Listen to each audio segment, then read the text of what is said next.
Hello and welcome to episode 5 of the Syria Podcast. Joining me once again is Vanessa Bealey. Welcome to the program, Vanessa. Hi, Mike. Nice to be back on. It's been a couple of weeks since we have recorded one of these, and lots has happened in the meantime, not just in Syria, but in the Middle East in general. But what is the update? How have things changed, or have things changed in Syria over the last 2 weeks? No, effectively nothing has changed. The persecution of various minorities, including the Alawites, the Shia Muslim, Christians, and even Sunni Muslims who are objecting in any way to the terrorist HTS unlawful government or transition government, as it is no longer calling itself to a large degree.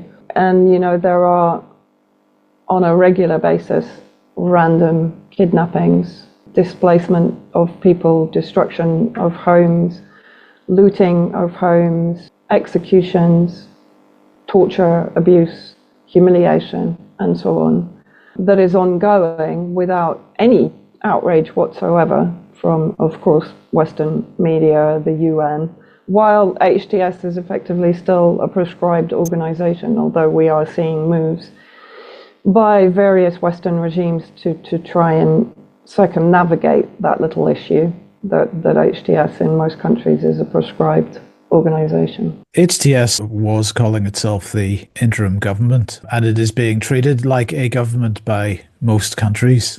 Diplomatic relations are being established and so on. But I haven't seen any calls from any Western government, or any government really, to have HTS members disarmed and remove guns from because if they're claiming that this is going to be a proper government with a proper state, why do they still need gangs running around the streets with guns? Well, it's kind of, how HTS are basically providing cover for the summary executions and extrajudicial arrest and internment and torture of individuals or of groups, is that they're claiming that those groups that are carrying out are not affiliated to HTS and are carrying out revenge killings, or they're describing it as pretty much justified revenge killings against, in inverted commas, former regime remnants, as they're calling them. So in a sense, they're justifying, and the West is endorsing and sanctioning that justification of mass killings and arrests, and also subjugation of the very much diverse and secular communities of Syria to extreme Islamic law for them. So now the niqab is being introduced in multiple areas, in universities and schools. We're now seeing requests at the moment, or posters up requesting that women wear the niqab or wear the hijab.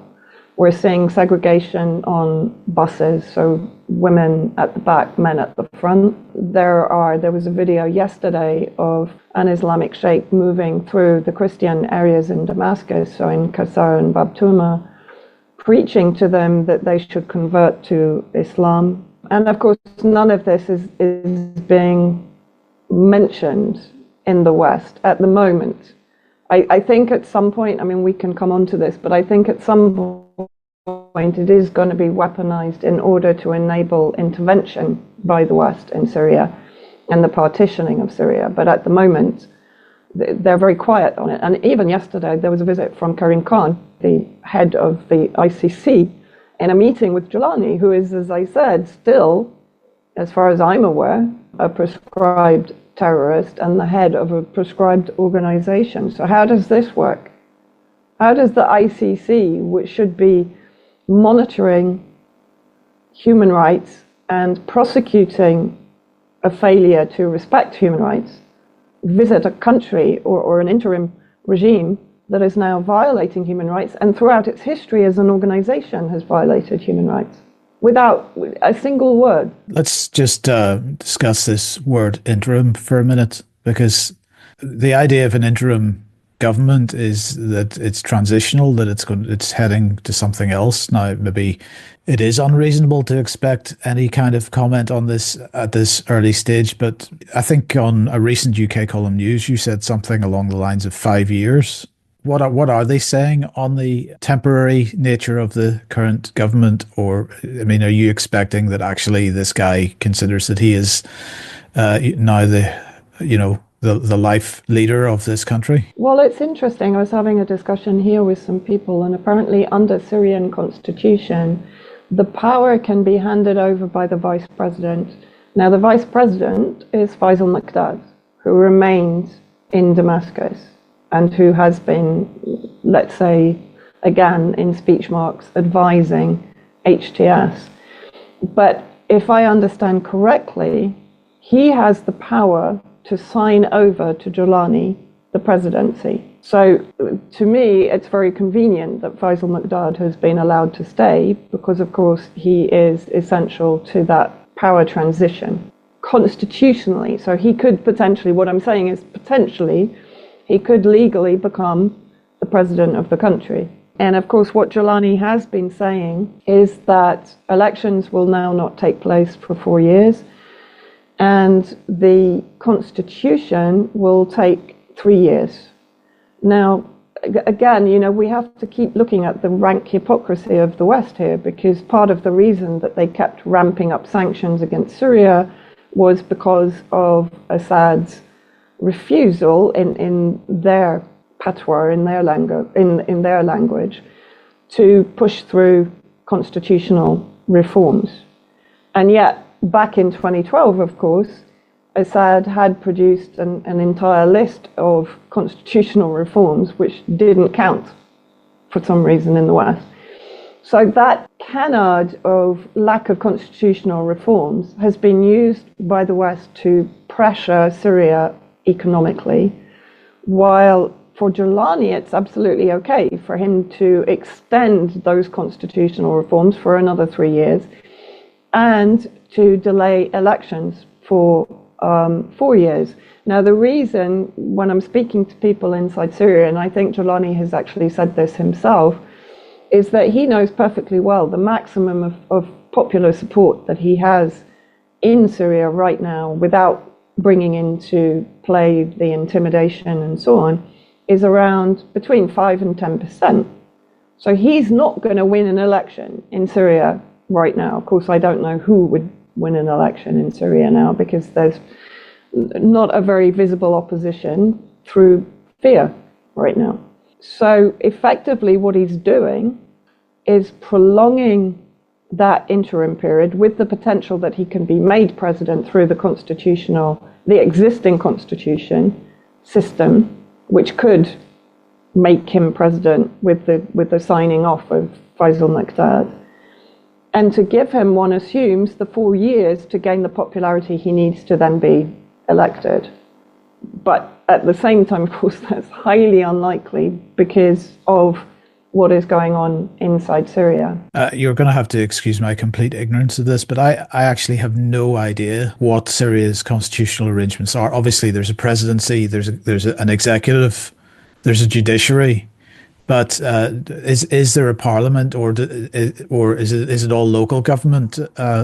What is the structure? No, there is a parliament. I mean, I'm not an expert on it, but I mean, there's the presidency, then there's the government and the parliament, and the members of parliament should be elected from the various governorates inside Syria. That's my understanding. Someone with more expertise in that area might be able to explain it a bit better. But no, it's a relatively, contrary to how it's described, of course, in the West, it's a relatively democratic process.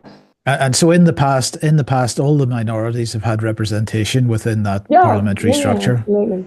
Yeah. But that's going to change. For example, the Christian communities in Malula, in Mahade, in Skerbiye, they have, representation in the parliament. The Armenians have representation in the parliament and so on.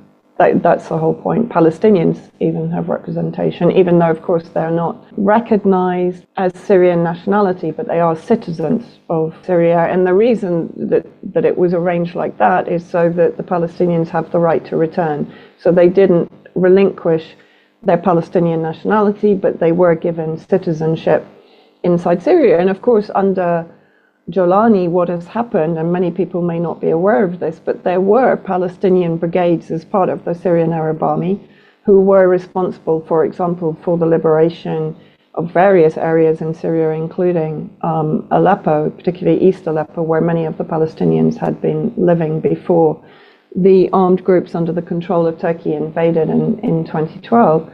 So Liwa al-Quds, for example, which was one of the primary brigades of Palestinians within the Syrian army, has been disbanded and de-weaponized. And all Palestinian resistance factions operating inside Syria have been told to hand in their weapons, and they're now basically being declared refugees.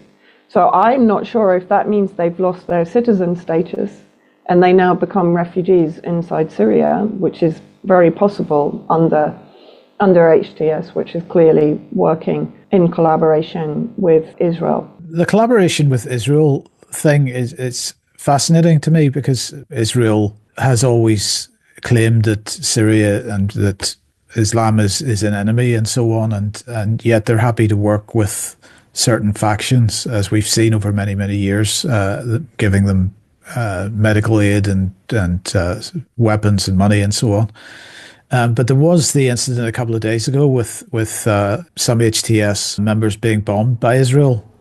And how does that work? Well, I mean, this is quite interesting, because I think from what I saw, HTS were in southern Syria near Quneitra, which of course Israel has now effectively annexed and occupied. And they were, in theory, recovering weapons from the southern terrorist groups that were very much in cahoots with Israel when they were operating to overthrow the Syrian government. And how do we describe those southern terrorist groups? Did they have a name? Yeah, I mean, I think it's these Southern Operations Room forces. But also the other kind of complication in that is that many of those forces, under the agreement that was made by Russia in 2018, when southern Syria was effectively liberated or pretty much surrendered, because they realized that they weren't going to get the support of the US and Israel at that point. And that was the point, if you remember, when Israel evacuated White Helmets and various terrorist leaders through the Golan territory that's occupied by Israel into Jordan, where they were held in refugee camps until they were given refugee status in various countries, including Canada, and we believe probably in the UK. Although the FOIs have fallen on, freedom of information requests have fallen on deaf ears, as they usually do in the UK. So basically in 2018, Russia brought many of those armed groups that were still dominated by Al-Qaeda factions, to be fair, brought them under the control of what they called the Fifth Legion. And that really was a Russian project to try and sort of bring them all under one group and to have control of them. But the reality on the ground, of course, is that Russia very much lost control of them. And on the 8th of December, when Damascus fell, it was those groups from the south, we think probably under the control of the US and Israel, that were the first to enter Damascus, not HTS. And so at that point, of course, it became untenable for various officials to stay in Damascus, and they were forced to flee. So for me, I think probably one of the reasons that, I mean, Israel has already, bombed Syria, I don't know, more than 1,000 times since December the 8th, destroying, of course, their military capability, their air defense, their military bases, their air bases. Syria is no longer a state. It has no defense. It has no military other than the one that HTS is now creating, that has in the ranks of its commanders foreign terrorists, basically, whether they're Chechens, Uyghurs, from Jordan, from Egypt, but many of them are non-Syrian. So it can't be called, a national army. It isn't a national army. It's an HTS military force, authority, And so for me, I think probably Israel bombed in this area because it's the south, and that's where Israel perceives as HTS should stay out, and it shouldn't be operating in the south because Israel perceives that as Israeli territory. So, because it hasn't bombed HTS anywhere else. So I would assume that that is very much Israel marking its territory in the south and saying, no, you don't extend. Because if you see HTS as a proxy of Turkey, so this is a message to Turkey from Israel saying, no, the agreement was we take the south, you take the north. HTS has control of the middle, but they don't extend into our territory. Because at the same time, HTS, I think it was yesterday or the day before, they intercepted weapon supply to the resistance in Lebanon and took the weapons. So from that perspective, they're still very much working on behalf of Israel. So there are what might be described as resistance factions within Syria still trying to get weapons into Lebanon. Yeah. And that's obviously an increasingly dangerous thing to do because they're not only dealing with, Yeah, extremely dangerous. I mean, I don't know where those weapons would come from. They certainly very unlikely to come from inside Syria as they would have done in the past, but perhaps from Iraq. But even so, yes, that's a very perilous journey to try and get them across. Even though at the border, as far as I know, there are still tunnels from Syria into Lebanon. But from early on in the campaign, HTS became aware of where the tunnels are. So they've pretty much identified where the tunnels are. So I guess they're surveilling them. We've been talking about the potential for Syria to be split up into various regions, so it ends. Well, you've already said it's no longer a functioning nation anyway, but that makes it even worse. So, at the moment, HTS seems to control about a third of the country. Is that about right? And the question is it considered to be sort of the interim government because the third of the country that it controls includes the main cities of Damascus, Aleppo, Homs and Hama and so on, because there are huge areas of the country that it doesn't control, so it doesn't have access to the oil fields, for example, and Syria is still under sanctions. So how long, well, let's put it this way, how long does HTS have to get things, shall we say, almost normalized before there is the likelihood of serious resistance building and a genuine, well, it's not a genuine civil war because, as you've said, on the HTS side, there are large numbers of foreign fighters there, but how long is it going to be before the pressure builds to the point where there is fighting breaking out once again? Oh, but there already is fighting breaking out between, I can't actually remember what they've called themselves now, but the Syrian resistance. In the coastal areas, even in the countryside of Damascus, there have been major clashes between HTS and the resistance forces, many of whom I assume are former Syrian army that didn't surrender their weapons during the battles. And on the coast, there are, and equally, even in Damascus center, for example, in the Christian areas, which I mentioned, Qasab, Abtuma, they're now forming, they're not armed, but they're forming groups of, I guess, vigilante protection for those communities. And in the last few days, they've actually managed to even overwhelm sort of armed groups that were there, that were carrying out arrests or torture or just abuse or firing in the air to terrify people and so on. And they've actually managed to overwhelm them by sheer numbers and take off their faces, their masks, their balaclavas, so they've revealed them basically. And of course now there are calls for cracking down on this sort of rebellion against the armed group presence in these areas, and you know what policies they're trying to push through, particularly in Christian communities. And as I say, there are increasing situations where Christians are being, at the moment, relatively gently persuaded to come to Islam away from Christianity. But how long does that soft approach continue? And how long before they start actually forcibly trying to convert people to Islam, as they always have done throughout their history and throughout the history of the regime change war in Syria. So from that perspective, there is already an armed resistance on the ground, but It's relatively scattered. Obviously, at the moment, nobody is supporting them, so they're supporting themselves. But still, they are pushing back. And HTS doesn't really have the manpower to cover the whole country and secure the whole country. So what you're now seeing, for example, on the coastal areas is Turkey is actually sending troops into Latakia. Now, the reason for Turkey to be doing this is, of course, his interest in the gas reserves off the Syrian coast, which Russia actually had exclusive exploration rights to from 2013 onwards, but never did anything with it.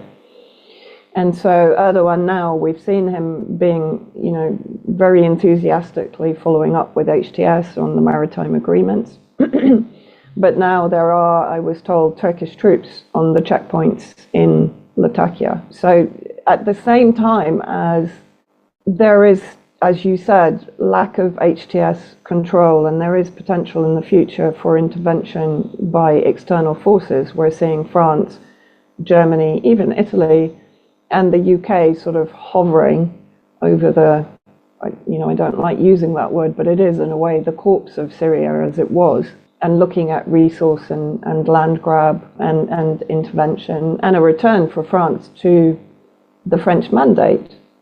But Turkey at the moment is extending force into Aleppo, into the coastal region, which of course is France's primary focus, and also bombing the Kurdish positions in the central northern area, but even extending into the northeastern area. I did notice yesterday that there were meetings between Barzani, the leader of the Kurdish factions in Iraq, and HTS in Damascus, so whether they're going to try. When I talk about HTS, of course, I have to be clear. Who is running their policy is MI6, CIA, Mossad, MIT, and Turkey, right? So whatever policy that they are following right now, it's not HTS policy, it's their handlers' policy. So they're being groomed in a way to push through whatever agenda their controllers are looking to achieve. But at some point, you have to imagine there's going to be some kind of confrontation. As I said, Israel bombed HTS when it came into what is perceived as Israeli territory, which is actually Syrian territory, but occupied by Israel. Turkey is bombing the Kurdish separatist territory and positions, right? Well, the Kurdish separatists are really with the US and Israel. ISIS, which is grouped mainly in the northeast, the UK is funding the ISIS holding camps. And we've seen David Lammy talking about in Iraq about the potential for needing to focus again on ending ISIS and so on. But hang on, the UK is funding the holding camps, so it's very easy for the UK to end ISIS. Just repatriate all of the ISIS fighters to the countries they came from, which includes the UK. Surely that's the logical conclusion to that, isn't it? But of course, what they will do is use it as a battering ram for the UK potentially to come back into the arena. Just let me delve into that a little bit. The ISIS holding camps that are funded by the UK, these are supposed to be prisons, are they not? Effectively, Yes. But we hear regularly of ISIS action. Or we were hearing regularly of ISIS action in Syria up until the point of the regime change. So how were these people able to leave to take that action? Oh, they were ferried backwards and forwards by US helicopters. This is a point that I feel we got to keep making this point because people will still find it incredible that all the rhetoric that we hear from British and US and EU politicians about how evil ISIS has to be dealt with. We have these people in holding camps and we open the gates to them whenever we feel that they need to be deployed for a particular operation. Yeah. Or, you'll hear about these CIA managed breakouts. You'll suddenly hear that a number of ISIS fighters managed to break out of one or other of the camps. I mean, there's probably around 15,000 fighters and their families in the northeast there's a number more under the protection of the US military base at Al Tanf on the border, on the triangle between Iraq, Jordan, and Syria, that are regularly carrying out attacks against civilians and military.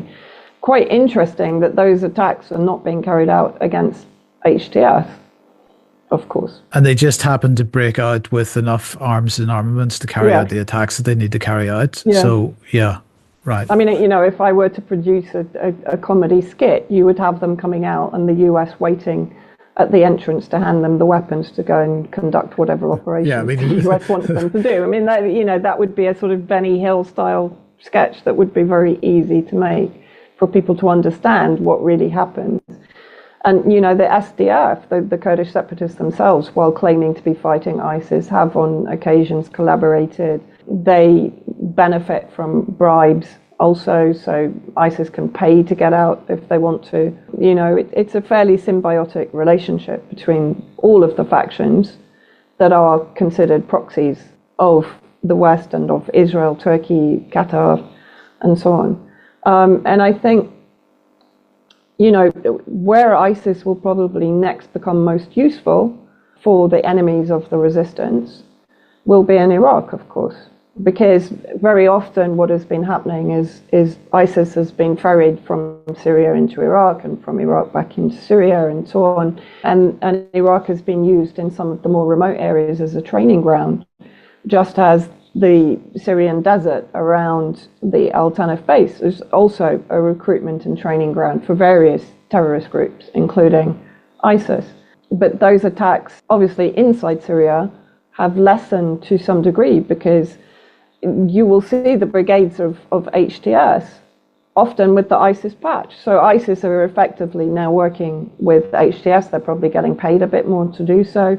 But the collaboration between them is very obvious now. And actually, you mentioned that's an important point, because the HTS factions, probably 50% are foreign. And that includes anything, I'm being told, numbers between 10,000 to 20,000 Uyghurs, so the Chinese problem gangs, let's say. And that's another really interesting point, because if we look at where we mentioned on UK Column on Wednesday how the whole neo-Ottoman Empire is no longer some kind of maniacal vision of Erdogan. It's becoming a reality. And if you look at where the empire extends to, it extends to that western border of China, which is Xinjiang, which is the Uyghur populated area. So Turkey has control of the Uyghurs in Syria, and if it arrives at the border of China, that's a massive threat to China, which I personally don't think China is kind of taking enough notice of. I don't want to go too far down this rabbit hole, but No, I wasn't talking about them. I'm not talking about that rabbit hole. I'm just about to come on to the rabbit hole. Oh, another want to go one. too far down. Yeah, the Kurdish separatists are working with the United States and Israel. How many times do the Kurdish have to be betrayed by the United States before they stop trusting them?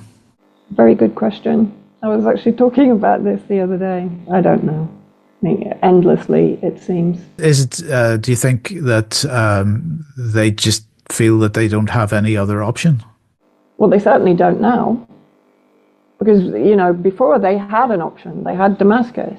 And as in the case of Afrin, which is in the center of northern Syria, I think it was back in 2017-18, when the Kurds there refused Syrian Arab army reinforcements. And then they were invaded by Turkey and they were displaced. And everyone in the West was blaming the Syrian government, but in reality it was the stubbornness of the Kurds to not accept Syrian army presence inside Afrin, which they considered to be kind of their part of Syria. And they had plenty of opportunity to negotiate with Damascus and Russia and Iran, the entire alliance that was prepared and was trying to negotiate with the Kurds to pull them away from the United States, but they didn't. And now, of course, they're in this position Is the US and Israel going to come into conflict with Turkey, a NATO member state, over the presence of the Kurds in the northeast? I don't know. This is a kind of $1 million question, because Turkey is not someone that it's not a country that you can easily engage with militarily, because what is it? It's the second largest military in the world within NATO, after the United States, right? And it's a regional player. And the US needs Turkey, Russia needs Turkey, everyone needs Turkey because of its geographical positioning. Yes, I would imagine that's something that most people don't appreciate. Just the size of the Turkish capability. Exactly, and it's been developing its military capability for years. You know, it's not just buying weapons and equipment in. It's been developing its drone technology, we know. It's been developing an awful lot itself. It's a very powerful country. You know, however much you might say its economy is in the doldrums, although it's improving now. Nevertheless, and Erdogan, you know, whatever you think of him, he's maneuvered very well in this situation. He's put Turkey into the driving seat. And when you hear the statements now being put out by Turkish officials, particularly those that are effectively pretty much laying the blame of what happened on Russia, they wouldn't be doing that if they didn't feel empowered, if they didn't feel that they were very much in the driving seat right now, even with the US, I think, and even with Trump. And Trump has been putting out messaging that he's very approving of Erdogan. He thinks he's a good guy, basically. There's two other things I want to cover in this program. The first one we mentioned already, that's this idea of French mandate. And what I'm not quite clear on still is, and if I've missed this in what you said already, I apologize. Is there a French presence in Syria at the moment? There has been for some time training the Kurds, actually. They've sort of kept a foothold very similar to the UK. But the UK actually kept more of a foothold, I think, in the south with the southern operations. I don't think British intelligence ever fully withdrew from the south. But in the northeast, the French, because, again, I think I mentioned it on Wednesday, back in 2018, Erdogan was complaining about French presence in the northeast. And they were providing training to the Kurdish separatists. And they are not present anywhere else, but what the persecution of particularly the Alawite communities on the coastal areas, so in Latakia, Tartus, Jable, even extending down to Homs, that was formerly an independent state under French mandate. It was made an independent state in 1922, and the Alawites benefited directly from French mandate at that point because they had independence. They were being given subsidies.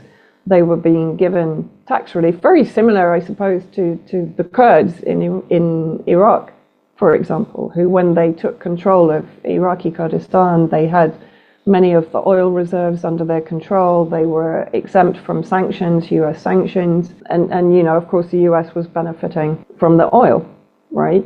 And very much similar for the French on the Levant coast, that would give them control over the gas reserves that Erdogan is rushing to try and secure. But it would also give them the control of that Levant coast. And Macron was here, actually. Macron was here in Lebanon yesterday. So there's clear movement by France to try and potentially return to the French mandate. Now, France is not the country it was back then, of course. You know, is France going to be able to operate without US sanctioning what France wants to do? I don't know. But you think that if there were moves by France to move into that coastal area, that they would have the support of the local population? At the moment, sadly, yes. Because, you know, the persecution is people are terrified. I mean, you know, people are literally getting picked up on the way from their house to work and then ending up dead in an alleyway somewhere. So the amount of fear that is being manufactured by what HTS is doing, is that intentional? In my opinion, very probably. because because the West is suspiciously quiet about it all at the moment, right? There's not any mention of it at all, really. But at some point, I was actually talking with Peter Ford, because he said, yeah, but they're not talking about it at all. I said, yet. But what if suddenly, we know how they sort of, it's bait and switch, isn't it? Like, are they suddenly going to turn against HTS because it ceases to be very useful for them, and actually they do want to end up partitioning the country? It's fine for, as you mentioned, HTS to have some kind of central Sunni Islamic state, and then for there to be a Druze state, whether it's a Kurdish state or not, again, that's questionable because of the Turkish involvement.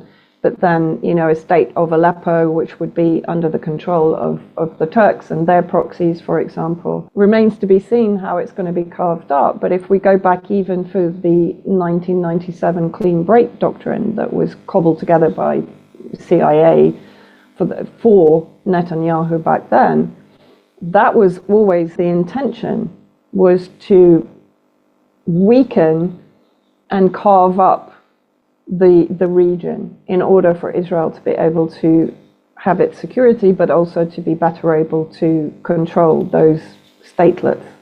Well, we'll see how that goes. The sort of final area that I wanted to talk about today was Iran, and try to just in the closing minutes contextualize what's going on in Syria and how that is going to affect Iran in the coming weeks and months. Do you think Iran feels more secure at the moment than it did? Because at some point a couple of months ago there were clear moves and noises coming from the United States and other Iran. Is Iran feeling that nervous about Trump's inauguration? What do you think is in their minds at the moment?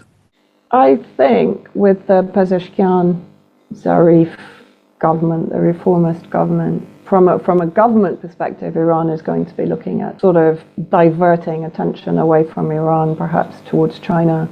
And I haven't gone into it in huge depth, but I did notice that Russia and Iran have been very fast to sign agreements. There was Pezeshkian and Putin yesterday, I think, signing or inking the deal on, I've forgotten the name of it now, the rail and road network that will effectively, Iran will become the hub of Russian resources. So to one extent that cuts out Turkey, which of course reduces the dependency that Russia now has on Turkey after basically abandoning Syria.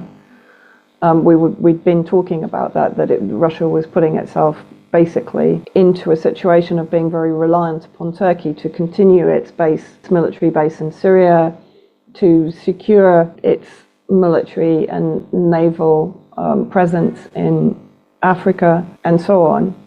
But if this deal with Iran goes on, then Iran effectively becomes the new hub for Russian natural gas and so on.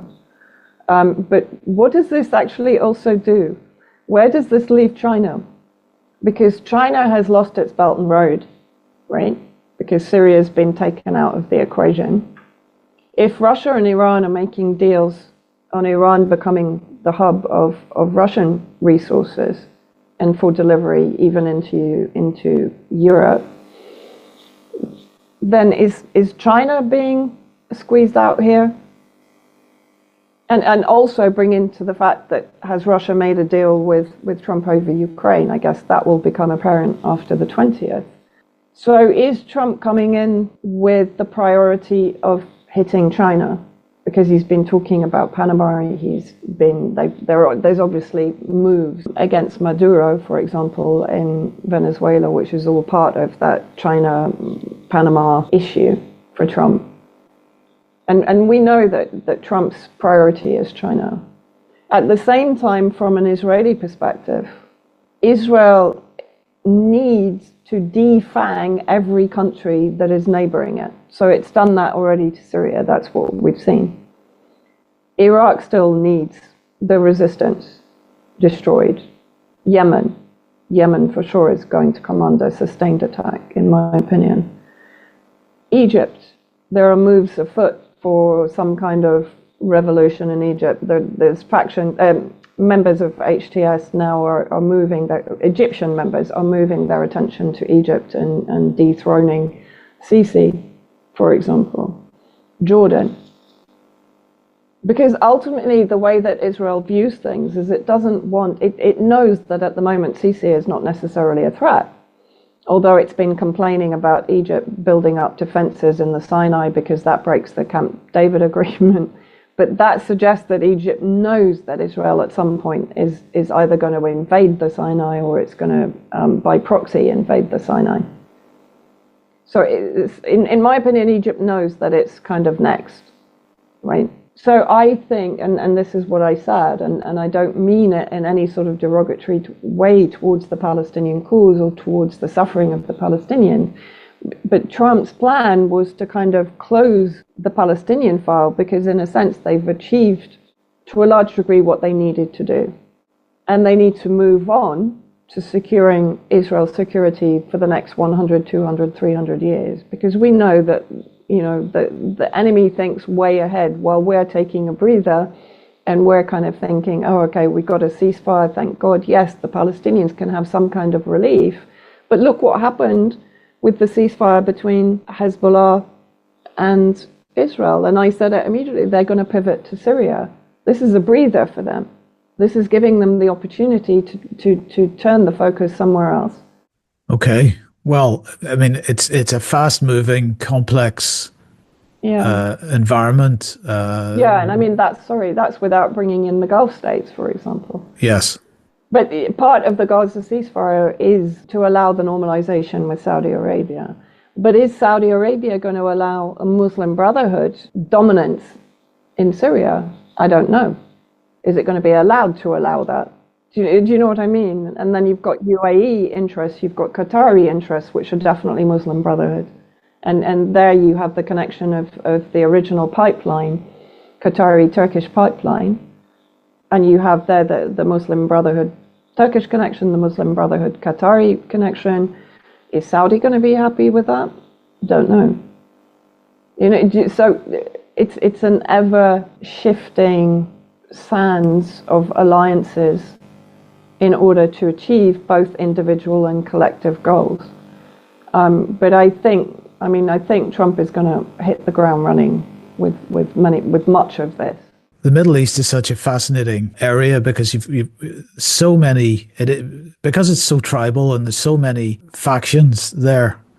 And it's one of the most manipulated areas by Western powers for a couple of hundred years. And you got to say, how do the deep states of Western countries, how do they manage this? I mean, that's a rhetorical question because we can't really know. But you've got everybody there is wanting to achieve their own goals. In the meantime, the goals of Western elites are being played out over the top of that, and it is amazing to me that it is even as organized as it has been. And I think also, I mean, I would say immediately MI6, because Britain has forever been involved in the Middle East. And one thing I will say about British intelligence, it is very good at infiltrating and understanding cultures. Far more than the French or even Mossad, because Mossad just hates any other culture. It doesn't try to actually understand it. It manipulates them, but I think it manipulates them through British intelligence, largely. Yeah, I mean, I got a book from the National Archives a lot of years ago called Iraqi Tribes, and it's huge. It's hundreds of pages, and it's just about Iraq, and it's just every single grouping of people, all it's the sort of thing that if it was in a database, you could see how. But this was a book from the early 20th century, so this was British, so this is British intelligence analysis of every single faction and tribe in Iraq, and it was a huge book. But for that to be useful to British intelligence, somebody had to have that in their heads. And how did they do that? I just don't know. It's incredible, and you got to respect it in some ways, even though we don't like it, and in fact we go further than that, despise it in many ways, because of the sheer cynical manipulation of people's lives. But the fact that Britain has made a career of doing that is. Yeah. And we've talked about many times British media action that were involved in Syria in 2004. But globally, British intelligence is doing exactly that. It's infiltrating here in Lebanon. It's infiltrated pretty much everything from government to security to army, navy. There isn't a subsector of Lebanese society that isn't infiltrated by British intelligence. And I would say very much, pretty much in every single Middle Eastern country. So that's what I'm saying. Even though Britain might not be actually driving the policy, it's providing the information that enables the policy. Well, let's leave it on that note for today. Thank you very much, Vanessa. We will continue this conversation in the not too distant future. Yeah, thank you, Mike.